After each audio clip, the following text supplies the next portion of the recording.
Le chapitre 9 de l'Exode décrit la continuation des plaies infligées à l'Égypte pour contraindre le Pharaon à libérer les Israélites. Après l'invasion des poux et des moustiques, Dieu instruit Moïse d'avertir le Pharaon d'une nouvelle plaie, la mort du bétail égyptien.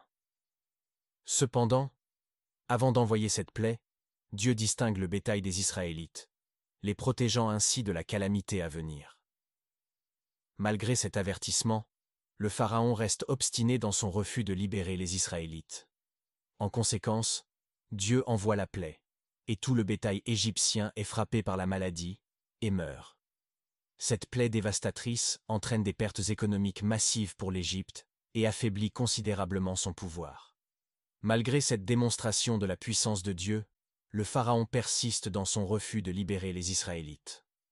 Alors, Dieu prépare une nouvelle plaie, celle des ulcères, qui affecte la peau des Égyptiens et provoque de terribles douleurs. Malgré cette plaie dévastatrice, le Pharaon demeure obstiné dans son refus de libérer les Israélites. En conséquence, Dieu prépare une autre plaie, celle de la grêle.